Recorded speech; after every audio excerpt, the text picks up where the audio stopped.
Dear student, आप सभी का स्वागत है। और आज हम लोग कक्षा 8 प्रश्नावली 2.2 के प्रश्नों को हल करेंगे। इसके पिछली वाली वीडियो में प्रश्नावली 1.1 के सभी प्रश्नों का हल कर दिया गया है। उसका वीडियो डिस्क्रिप्शन में है, वहां से जाकर आप देख सकते हैं। तो यहाँ जो पहला प्रश्न है वो कह रहा है, यदि किसी संख्या के आधे में से 1/4 घटाया जाए तो 1/8 प्राप्त होता है। संख्या ज्ञात करना है। अब वह कौन ऐसी संख्या है जिस संख्या के आधे में से 1/4 हम घटाएंगे तो हमें 1/8 प्राप्त होगा। वह संख्या हमें ज्ञात करना है। तो वह संख्या तो पता है नहीं, तो जो चीज़ पता नहीं रहता है उसे हम x मान लेते हैं।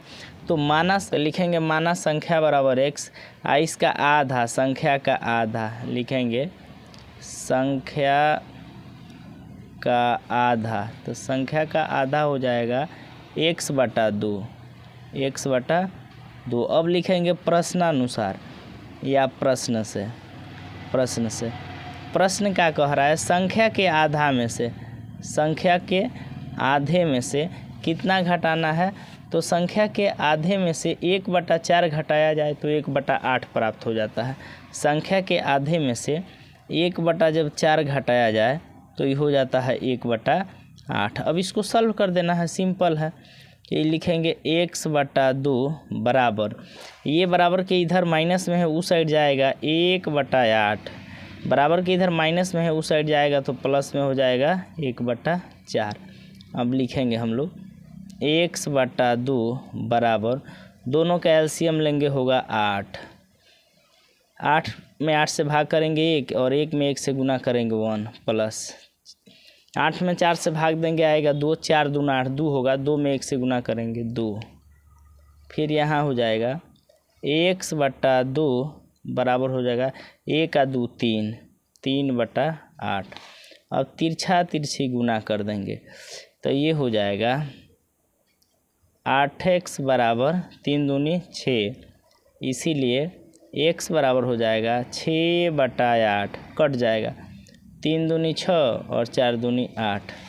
तो x का मान आ गया, x का मान आ गया 3/4। तो अतः संख्या जो होगी, अतः संख्या बराबर हो जाएगी 3/4। ये आपका राइट आंसर हो जाएगा। क्वेश्चन नंबर 2 कह रहा है, यदि किसी आयत की लंबाई और चौड़ाई का अंतर 5 है और परिमिति 110 मीटर है तो लंबाई और चौड़ाई ज्ञात करना है।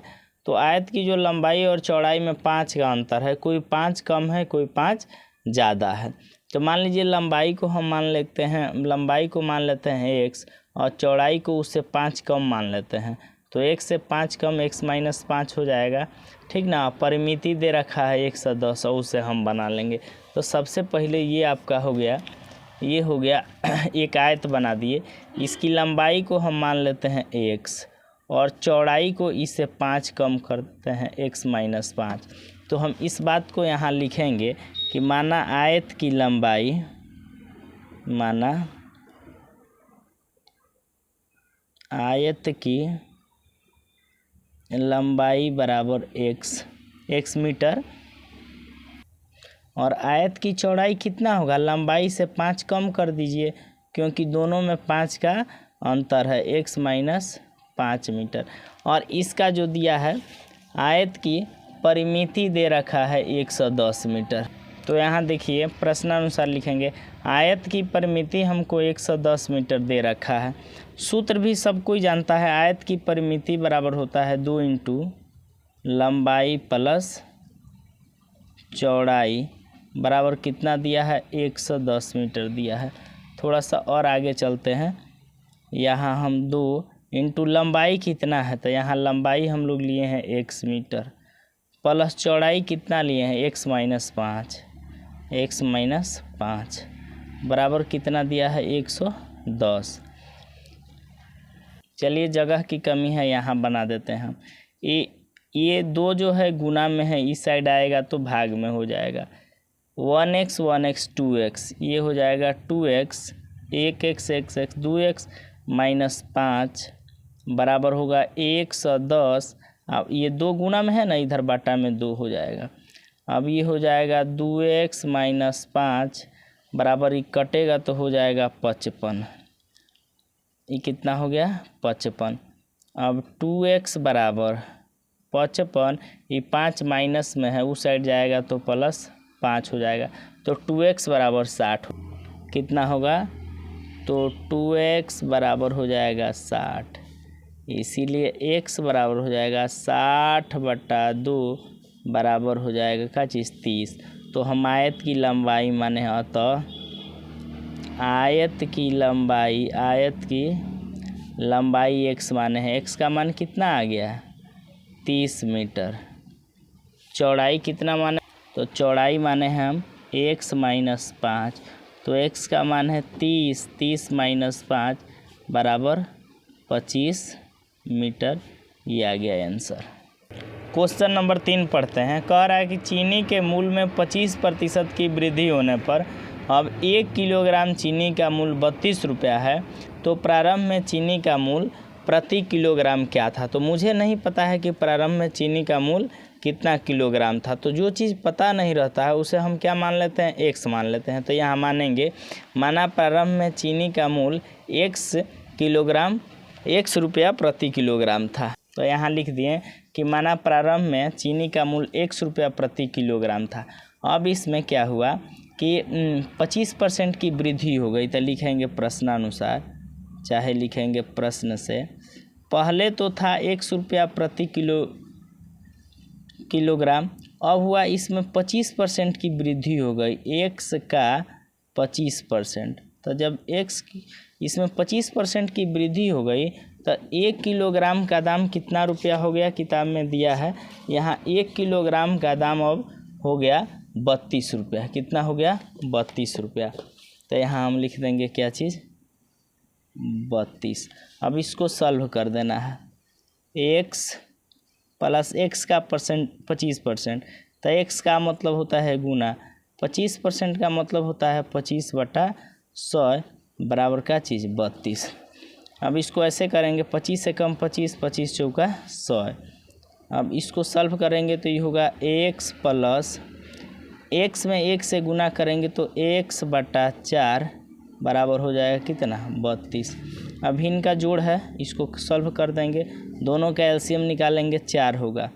एक के पढ़ा कब बार पढ़ेंगे कि 4 आएगा 4 बार, तो 4 में 1 से गुना करेंगे तो ये हो जाएगा 4x प्लस 4 से 4 कैंसिल हो जाएगा x बराबर कितना हो गया 32। 4 गो x आई 1 गो x, ये हो गया 5x, 5x/4 बराबर ही कितना हो गया 32। अब तिरछा तिरछी हम गुना कर लेंगे, तो ये होगा 5x में 1 से गुना करेंगे तो ये हो जाएगा 5x/32 में 4 से गुना करेंगे तो 4 दूनी 8 और 4 तिहाई 12। अब x का हमें मान निकालना है, तो देखिए ये हो जाएगा x बराबर 128 बटा में क्या हो जाएगा 5, यहाँ घटा लेते हैं, 128 में 5 से भाग दे दीजिए तो ये हो जाएगा 5 दूनी 10, 2 कैंसिल हो जाएगा 8 आएगा, तो 25 हो जाएगा। यहाँ 3 ये कट गया, दशमलव लगाएंगे 0 होगा, 5 छक्के 30 कट गया, तो ये हो जाएगा 25.6, अर्थात x का मान आ गया कितना 25.6। तो प्रारंभ में चीनी का मूल्य कितना था 25 रुपया 60 पैसा, ऐसे लिख देंगे। अतः प्रारंभ में चीनी का मूल्य 25.60 रुपया प्रति केजी था। क्वेश्चन नंबर 4 देखते हैं। दिया है कि 2 विभिन्न मूल्य वाली 35 कलमों का मूल्य 60 रुपया है। यदि एक सस्ती कलम का मूल्य 1.5 रुपया तथा एक महंगी कलम का मूल्य 2 रुपया है, तो कितनी महंगी कलमें खरीदी गई। यहाँ समझना है 2 तरह की कलमें हैं और टोटल कलमों की संख्या कितनी है। तो टोटल कलमों की संख्या 35 है।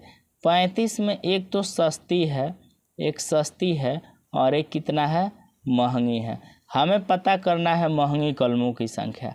टोटल 35 है। यदि हम महंगी कलमों की संख्या तो हमें पता नहीं है, यदि महंगी कलमों की संख्या हम x मान लेते हैं तो सस्ती कलमों की संख्या कितनी हो जाएगी। तो 35 में से ये महंगी कलम घटा देंगे तो सस्ती कलमों की संख्या हो जाएगी 35 - x। ठीक है। अब चलिए कह रहा है एक सस्ती कलम का मूल्य 1.5 रुपया है। ये गो सस्ती कलम का मूल्य 1.5 रुपया है, तो 3 गो सस्ती कलम का मूल्य अगर निकालना है तो 3 में 1.5 से गुना कर देंगे। लेकिन 35.1 गो सस्ती कलम का मूल्य है, तो इसमें 1.5 से गुना कर देंगे। और एगो महंगी कलम का मूल्य 2 रुपया है, तो 1 गो महंगी कलम का दाम कितना हो जाएगा, तो इसमें 2 से गुना कर देंगे। इस तरह टोटल इसका मूल्य हो जाएगा 60 रुपया। तो टोटल सस्ती कलम का मूल्य महंगी कलम का मूल्य जोड़ेंगे तो कितना हो जाएगा, 60 रुपया हो जाएगा। तो लिखेंगे कैसे, हमें महंगी कलमों की संख्या निकालनी है, तो लिखेंगे कि माना महंगी कलमों की संख्या बराबर x। चलिए लिखेंगे कि माना महंगी कलमों की संख्या हमें पता करना है, तो महंगी कलमों की संख्या x। टोटल कितनी कलमें हैं, 35 कलम है। 35 कलम में महंगी कलम में निकल गया, तो सस्ती कलमों की संख्या कितनी है, तो 35 में से ये जो महंगी कलम x है इसको घटा देंगे तो सस्ती कलम निकल जाएगा। अब चलिए एगो महंगी कलम का दाम 2 रुपया है, तो 3 गो महंगी कलम का दाम निकालना है, तो 3 में 2 से गुना कर देंगे 6 रुपया। समझ में आ रहा है ना। 5 गो अगर महंगी कलम का दाम निकालना है तो 5 में 2 से गुना कर देंगे 10 रुपया। तो ये अब प्रश्न से हम लिखेंगे, प्रश्न से महंगी कलमों की संख्या कितनी है, x है। एगो महंगी कलम का दाम, एक महंगी कलम का दाम 2 रुपया है, तो 1 गो महंगी कलम का दाम कितना होगा, 2 से यहाँ गुना कर देंगे। सस्ती कलमों की संख्या है 35 माइनस x। एगो सस्ती कलम का दाम कितना है, 1.50, तो इसमें 1.50 से गुना कर देंगे। दोनों को जोड़ते हैं तो इसका मूल्य कितना आ जाता है, 60 रुपया, तो ये 60 के बराबर हो जाएगा। अब चलिए जब 2 में हम x से गुना करेंगे, 2 में हम x से गुना करेंगे तो ये 2x हो जाएगा ना। 35 में हम 35 में 1.5 से गुना करेंगे, यहाँ कर लेते हैं। 35 में हम 1.50 से गुना कर लेते हैं, 0 0 50 25 के 5 हर्सिन 2 5 15 16 17 1 5 5 1 3 3, ये हो जाएगा 0 5 7 5 12 के 2 हर्सिन 1 3 1 4 1 5, 2 अंक के बाद ये हो जाएगा 52.5। दशमलव के बाद 0 रहता है तो नहीं लिखते हैं, 52.5। अब माइनस 1.50 में x से गुना करेंगे तो 1.5x हो जाएगा बराबर 60। अब हम क्या करते हैं, x वाला एक जगह बिना x वाला एक जगह कर देते हैं, तो ये 2x, ये x, हाँ ये तो घटेगा, सॉरी ये घट जाएगा। 2x में से 1.5x घट गया तो आधा x बचेगा, 0.5x बचेगा बराबर 60। ये बराबर की इधर प्लस में है ना, इधर आएगा माइनस में हो जाएगा, माइनस 52.5। अब देखिए ये तो आपका हो गया 0.5x बराबर, अब इसको घटाएंगे 60 में से आपको घटाना है 52.5, तो यहाँ कुछ नहीं है तो 0 है। हार्सिन लेगा ये 10 हो जाएगा, 10 में से 5 गया 5, हाई हो गया 9, 9 में से 2 गया, 9 में से 2 गया 7, हाई 5 5 कैंसिल हो गया, तो ये बचेगा 7.5। अब x का मान निकालना है तो x बराबर हो जाएगा बाबू 7.5 बटा 0.5। एक अंक के बाद दशमलव है, एक अंक के बाद दशमलव रहता है तो दशमलव से दशमलव कैंसिल हो जाता है, तो ये हो जाएगा 75/5, 15 × 5 = 75। तो x बराबर यहाँ क्या आ गया, x बराबर 15 आ गया। हम क्या माने हैं कि महंगी कलमों की संख्या x, तो महंगी कलमों की संख्या कितना आ गया 5, तो यहाँ लिख देंगे अतः महंगी कलमों की संख्या x बराबर 15 है। अगर सस्ती कलमों की संख्या भी पूछता तो टोटल तो 35 गो कलम है और उसमें महंगी कलम कितना है 15 गो है, तो 35 में से जब 15 घटा देंगे तो 20 हमारा आंसर आ जाता। क्वेश्चन नंबर 5 देखिए, कह रहा है कि एक त्रिभुज के तीनों कोण 2:3:5 के अनुपात में है, तो उनके तीनों कोण ज्ञात कीजिए। अब देखिए अनुपात का मतलब होता है ये 2 रेशियो में है, ये 3 रेशियो में, ये 5 रेशियो में। हो सकता है कि ये 20 भी हो, ये 30 भी हो, ये 50 भी हो, या हो सकता है ये एक एग्जैक्ट वैल्यू नहीं है। तो जब भी रेशियो में रहता है तो उसे हम क्या मान लेते हैं, x मान लेते हैं। इसको लिखेंगे, माना पहला कोण बराबर 2x, दूसरा कोण बराबर 3x और तीसरा कोण बराबर 5x। हम लोग जानते हैं त्रिभुज के तीनों कोणों का योगफल कितना होता है, 180 डिग्री होता है। तो इसको हम लोग ऐसे बनाएंगे कि माना पहला कोण बराबर 2x, दूसरा कोण बराबर 3x, तीसरा कोण बराबर 5x। हम जानते हैं कि त्रिभुज के तीनों कोणों का योग 180 डिग्री होता है। तो इसीलिए 2x प्लस 3x और प्लस 5x सबको जोड़ेंगे तो कितना होगा, ये हो जाएगा 180 डिग्री। अभी जोड़िए, 2 और 3 5 और 5 10x, 10x बराबर 180। अब x बराबर कितना होगा, x बराबर हो जाएगा 180 या बटा 10, 0 से 0 कैंसिल हो जाएगा, x बराबर हो जाएगा 18 डिग्री। देखिए x का मान निकल गया 18 डिग्री, कहाँ है 18 डिग्री। तो पहला कोण हम लोग माने हैं 2x, तो पहला कोण हो गया 2 गुने x का मान 18, 18 दूनी 36 डिग्री। दूसरा कोण 3x माने हैं, तो 3 गुने x का मान है 18, तो 18 तिहाई 54 डिग्री। तीसरा कोण हम लोग माने हैं 5x, तो 5 गुने 18, 18 पचे 90। इस सबको जब जोड़िएगा 180 आएगा। इसका अर्थ मतलब सवाल सही है।